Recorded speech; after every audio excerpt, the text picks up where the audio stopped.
Hello, everyone. I'm Dr. Ngozi Ezike, and thank you so much for tuning into another episode of More Than Medicine. I am so very excited to welcome this episode's guest.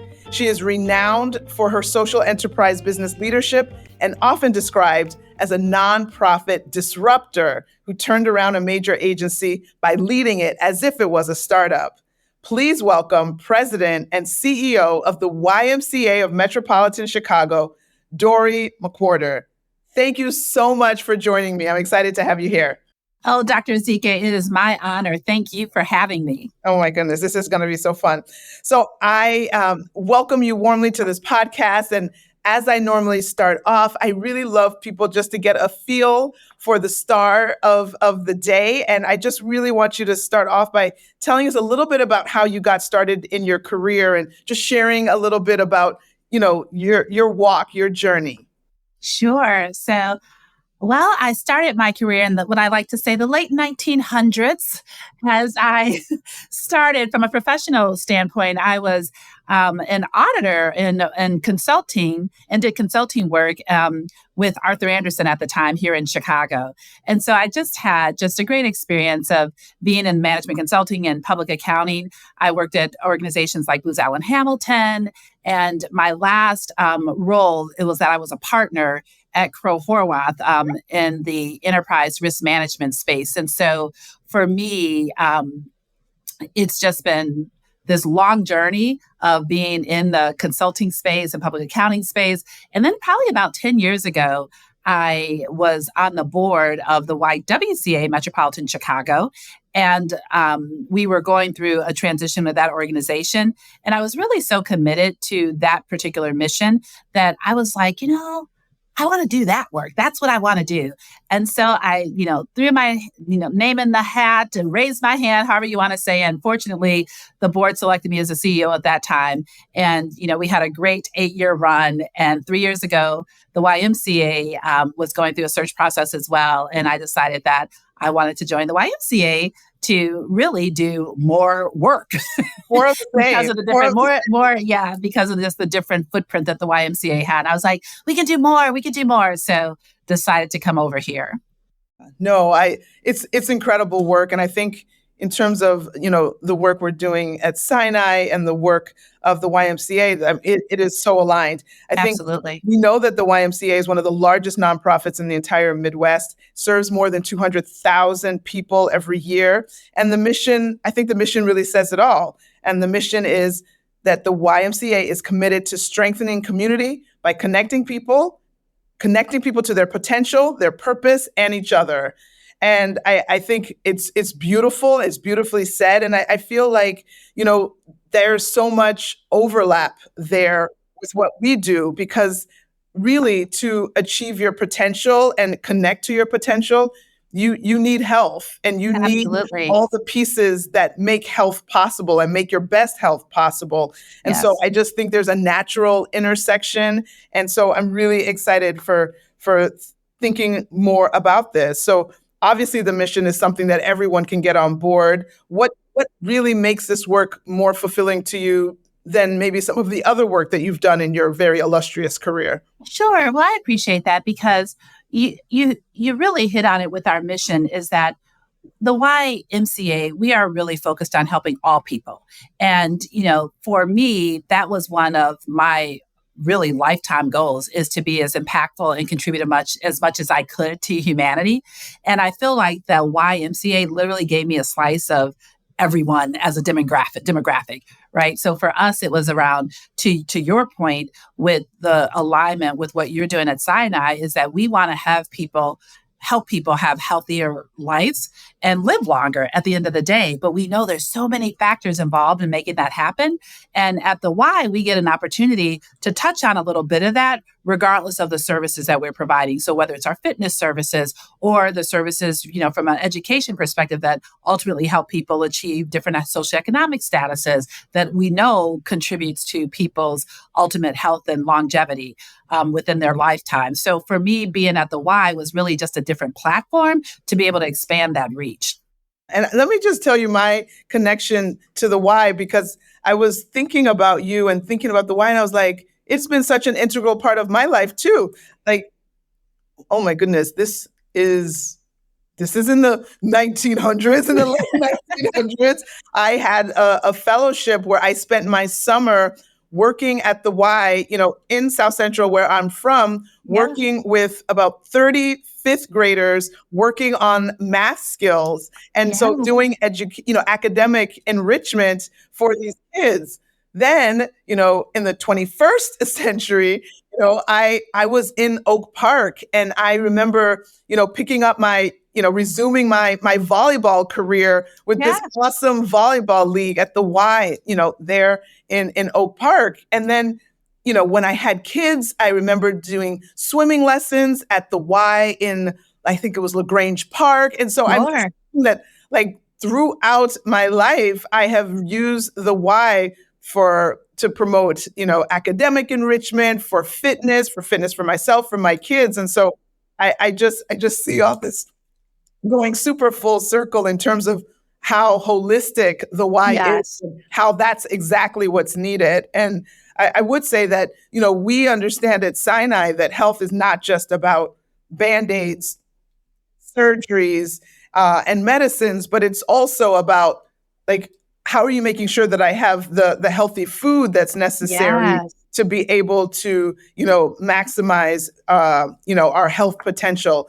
What am I doing to support the uplifting of the entire community? And so we have community health workers who are people that become a part of the healthcare team that are also now gainfully employed and have insurance of Right. their own. And so, we have that holistic view. So this is why I'm so jazzed about Yes. this conversation.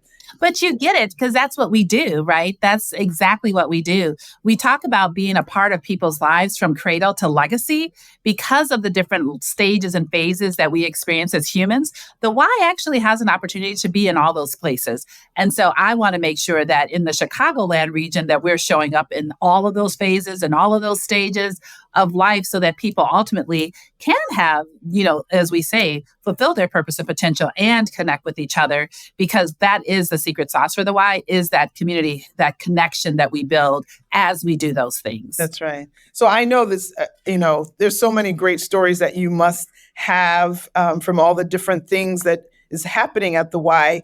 Do you have like a single or a specific success story that you think comes to mind that you think would be great to share? Well, I was at our Southside Y, and which is, coincidentally right across the street from the upcoming Obama Presidential Center on Stony Island, right there. And we were doing a walkthrough with some folks, and I happened to we passed one of the members of the Y, and I think she could tell that we were thinking about some stuff, because she was like, "Let me tell you something." We're like, okay. And she said that her family has been a part of that Y for 4 generations. She was sitting there with her husband and her grandchild, where she was taking her grandchild to swimming lessons. And then she herself was participating in the old school hip hop boot camp class. and then she proceeded to say, my husband, he just had a stroke. And the poor guy is like, oh my God, what is she going to say? She's like, my husband just had a stroke. And he went in there, and the doctor was asking, talking about his milestones and how well he's doing. And he asked him, what was he doing? And she's like, I told him he goes to the Y and he walks the rocking track while we're doing this and that. So that in that moment, you literally saw that multi-generational impact that the Y has, because we literally do have something for everyone. But to your point, we think that the health outcomes that we can support by whether it's the fitness opportunities that folks have, or just the connection that folks have, because that's the thing too. His doctor had noted that he at one point wasn't improving, but because he was literally sitting outside on the pool deck waiting for his grandchild, he met some other older gentlemen that encouraged him to start walking with them. And so it was that community connection that ultimately got him going. And then he had the connection as well as the benefits from then being able to do the walking track while his grandkid and wife are participating in other things. And so to me, that's what the Y does in all of our communities. Wonderful. What a beautiful example. So another thing that your team is really focused on is growing workforce development programming. Tell us a little bit about the program, and of course, we know why this is so important. Let's get into that. Sure. So I'm actually really proud of the team that within the last couple of years, we've been able to, I would say, reignite our workforce development programming. If you look at the WISE history, we're 166 years old. And if you look at the history, we were always doing some type of job training. And even more recent history, there's recent, meaning in the 40s, there's this picture that when we saw the Black migrants from the South, that there was a YMCA auto mechanics school that folks were getting trained on to be auto mechanics. So the Y has always had this legacy of job training and supporting people getting into new areas for work. And so we know that jobs and the ability to support people's families is so critical to all communities. And so we really wanted to make sure that with the presence of our facilities, that we really offered opportunities for people to increase their skills and gain new employment opportunities. So we were so fortunate to focus in one area, which is with the Illinois Works as a state program that allows for us to train folks to get them in pre-apprenticeship construction trades. And this is so awesome because we'd go through a full programming with them. And what we saw, we've run the program at multiple sites. So yes, at our Southside Y, but also in Naperville and also in Palatine. And what we saw when we opened up the application for a couple cohorts of about 50 folks total, we got over 500 applications. And then I was told that, the suburbs don't need these types of services. Wrong. We opened up the application in Naperville for 25 slots. We got over 200 applications. And we took the application down, and then someone showed up on our doorstep saying, "Hey, I really need this program and this opportunity." So of course we took them in because we're like, yeah, if you took that kind of moxie, we're going to include you in this program. And now what we're seeing is that people are learning new skills and trades and have access to the trades that they didn't have before. And I love that one of the culminating projects is that because, of course, we do early learning, that we have them as one of their projects building children's playhouses for then the kids will judge the quality of the playhouse. So I was like, we're also teaching critical life judging skills to our 3-year-olds. And I'm like, there's going to be a lot of people with their feelings hurt because those 3-year-olds do not hold back. They can be like, yeah, I don't like that house. So I love from a workforce development program that we're able to do that. We're also able to leverage the assets that we have, like our pools. And so we launched a new program called Waterworks. And with Waterworks, what we're doing is teaching lifeguards. We're teaching people or giving people lifeguard skills, and they're getting the credentials for the lifeguard positions. But then we're also introducing them to water-based careers like marine biology. We have this beautiful Lake Michigan out here. What can people learn about, water conservation? We're taking them up to the Great Lakes Naval Base. So we're doing all these things to really expose youth from 16 to 24 to water-based careers, starting in our pools. That's fantastic. And we do know that there's a legacy of many communities of color just not having access to pools at all. And so being able to have that and not just learn how to swim, but then go on to think about careers related. Yes. Fantastic. Yes. So that's one thing that I know, underserved communities have often lacked that you're addressing. What do you think are some of the other essential services that some of our communities lack? And, what are some of the greatest issues that we're trying to tackle, and how are we trying to take those on? Sure. Well, it's interesting that when I talk about the scope of the WISE services, I really like to think of everything that we do, particularly in communities of where there's, high incidents of violence and things like that everything we do is violence prevention at the end of the day, because the way we are engaging people, engaging youth. So our youth engagement programs are significant. So whether that looks like workforce development or whether that looks like mentoring or other opportunities that we have in our community hub is really important for us. And so that's one way that we have decided to deeply engage, even with our sports programming. We talk about the activities or the programs in sort of isolation, but the fact is that combination coordination of those programs and services is what we know makes communities safer. And so that is one of the issues that we're really prioritizing. And so we did have programs specifically that called it youth safety violence prevention, but we're like, I really have a problem with our youth identifying themselves as part of the violence prevention strategy. So we call it now our teen programming. But we're engaging them in quite many of the same ways, but they're participating in our programs. But through that participation, we're able to engage them and positively redirect them in many cases. And that's what we're trying to do as well. So I was like, y'all, we can't be having our babies coming in identifying themselves, youth safety violence prevention. I'm like, yeah, that's not good for us, right? And it just gives them a different identity that we don't want them to be burdened with.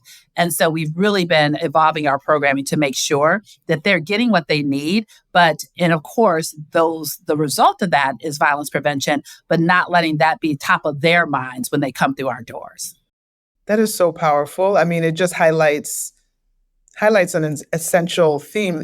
Just words matter, and there's Absolutely. titles matter. And thinking through that, I was just listening to something where they were having a program like troubled teens something, and then they had to catch themselves and say, that can't be the name of this. Like we want to support these kids. We don't want to label them as troubled teens. So that you got to find a new name. So I love that reckoning that, but you're still doing the work, but let's just call it something powerful. Call it something different. So we're calling it teen programming, right?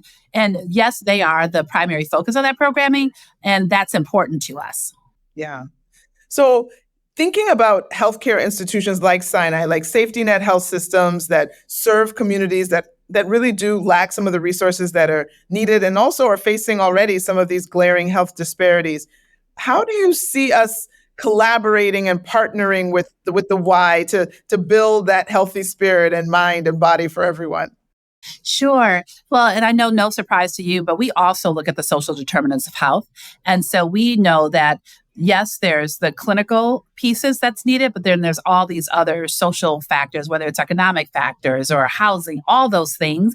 And so where we can be such a good partner to, organizations like Sinai that are providing those critical health services is that we can also be that referral source as people want to engage in different community resources that are needed, as well as, be an environment that like you mentioned, community health navigators and folks that could say, hey, you can check your blood pressure at the Y, or you can do those things because we do have blood pressure stations, or there's things that people can participate in that aren't as intimidating, but we know that just movement is a great way to manage so many chronic health illnesses as well. So I think to the degree that we continue to collaborate and know that we have each other's back in this overall community health approach, that we can just, I always say we can go, my one friend, she loves the quote that talks about, if you want to go fast, go along. If you want to go far, go together. And I'm like, yeah. We need to go further, faster. But I think together with what you all do and what we do, we can go further, faster as it relates to, improving community health outcomes. I'm so glad you said that because, right now I'm like, wait, and the last time I was in Hawaii, they didn't have a blood pressure machine, but to know that that's there, and it's really it's probably an issue of like asset mapping, where you need to know what these other great organizations are doing, like what all they're doing, so that you can take advantage. You avoid reinventing the wheel. You don't need to do something that somebody's doing down the street right there. Right. So really trying to form that stronger bond so that we can have eyes on, ears on, like, oh, look what they're doing. Let me refer. Like, we've got to make those connections as tight as possible. And I think we definitely have more work to do with that and understanding what all of our partners are doing so that we can take advantage and really partner as strongly as possible. Sure. One area that I'm talking to my team more and more about is that we have these wonderful pool assets that sometimes have a lot of availability during the day or during non-peak hours.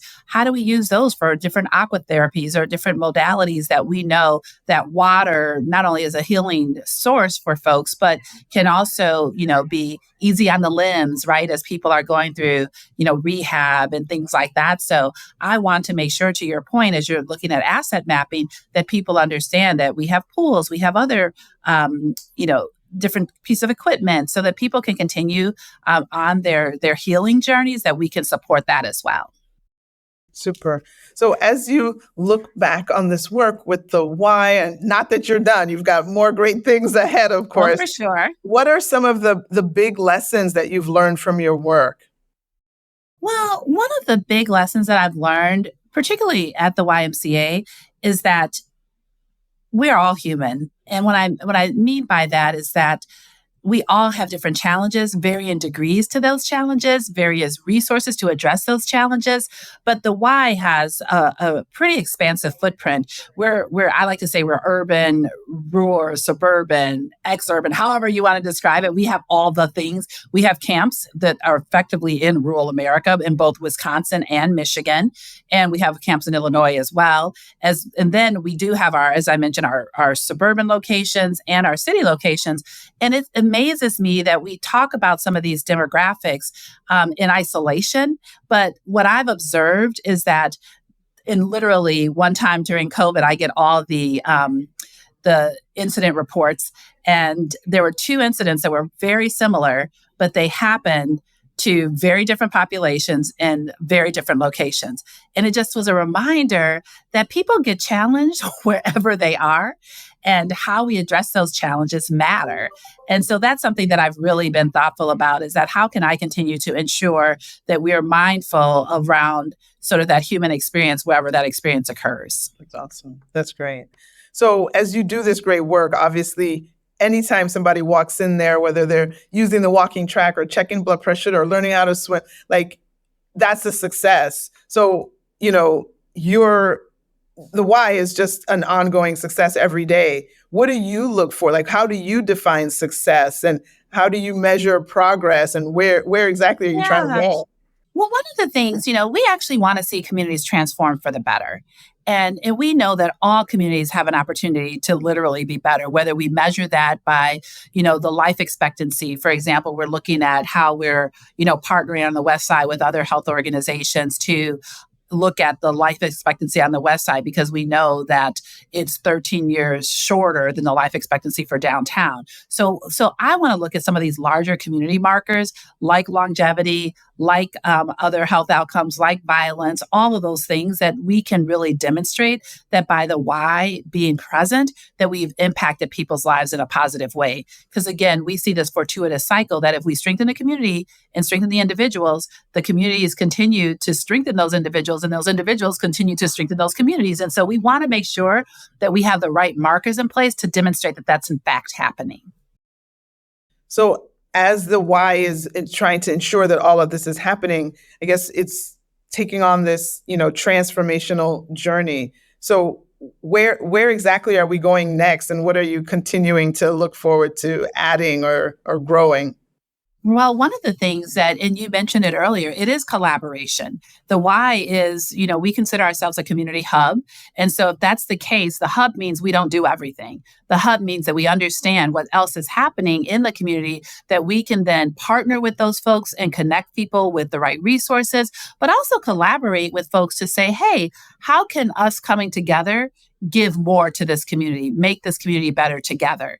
And so that's where I'm really looking to do next, is really lean into the fact that, I think the Chicago is the center of the universe. I said it. And because of that, how do we collaborate with all the great assets like a Sinai, all the great, wonderful people like Dr. Ezike? How do we make sure that we're really optimizing that collaboration, that when we look back, or somebody looks back 50, 100 years from now, they could be like, wow, they did that, right? Like, I'm looking to make sure that we actually make the city better. We make Chicagoland, the region, better, because we were here at the same time, in this same space, really leaning into how do we improve and transform communities for everyone. Amen. Yes. You can do it, Dr. Ezike. No, and I just hear like the hope and the hopefulness.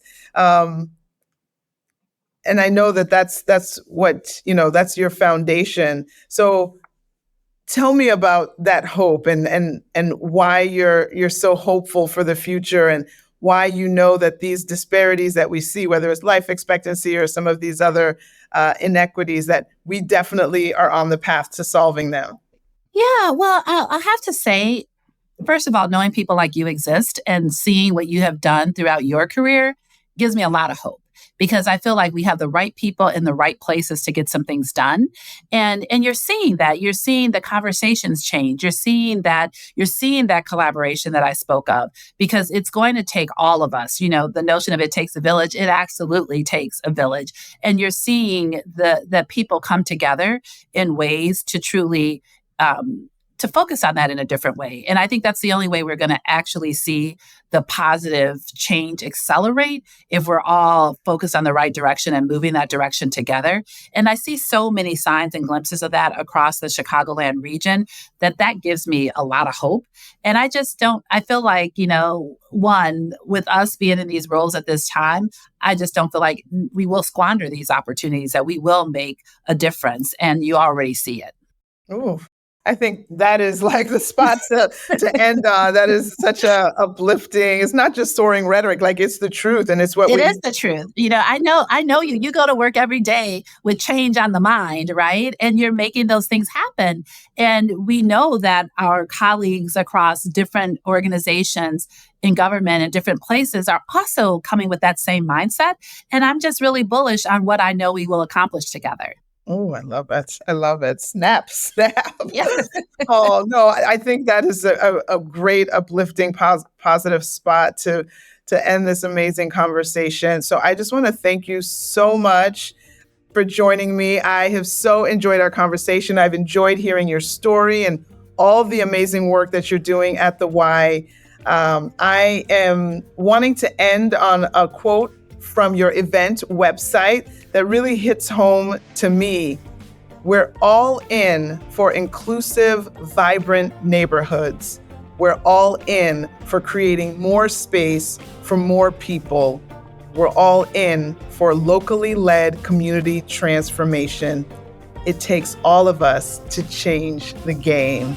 Well, count me in because yes, we know you're in there. We know you're all in. I'm ready to change the game with you. So I look forward to really digging into the additional ways that we can partner. Absolutely. And I'm so grateful for having you again on this podcast today. Oh, thank you.